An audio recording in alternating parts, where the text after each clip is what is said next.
జీవితంలో ఎన్ని ఉన్నా, క్రైస్తవ్యానికి సంబంధించినవి ఎన్ని ఉన్నా, క్రీస్తు మనస్సు మనకు లేకపోతే ఏమి ప్రయోజనం?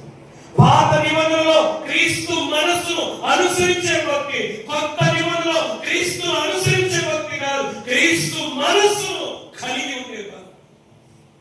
నిజంగా క్రీస్తు మనస్సు నీకుందా? క్రీస్తులాగా ప్రేమించే మనస్సు, క్రీస్తులాగా క్షమించే మనస్సు, క్రీస్తులాగా సహించే మనస్సు, క్రీస్తులాగా త్యాగము చేసే మనస్సు,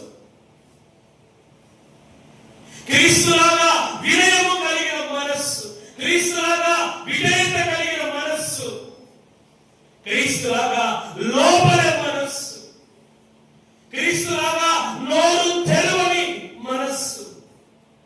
క్రీస్తు మనస్సు లేని భక్తి ఏం ప్రయోజనం అవుతుంది? క్రీస్తు మనసే నీ మనస్సుగా మారా.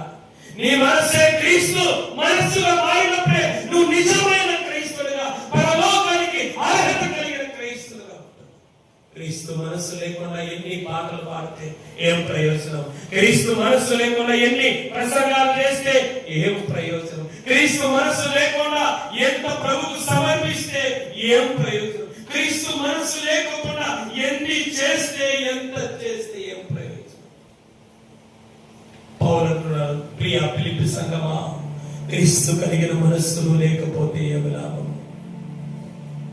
ఈ రోజు నుంచి నాకు తీర్మానం చేసుకున్నాను, ప్రభువా నీ మనస్సు నాకు ఇవ్వనైనా, నీ బాగా జీవించే మనస్సునైనా.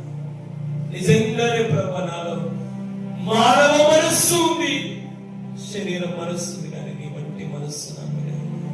నీ వంటి మనస్సు నాకు ఇవ్వు ప్రభువా. ఎందుకో వస్తున్నావు, వింటున్నా, కానీ మనస్సు నేను కలిగి జీవించలేకపోతున్నా.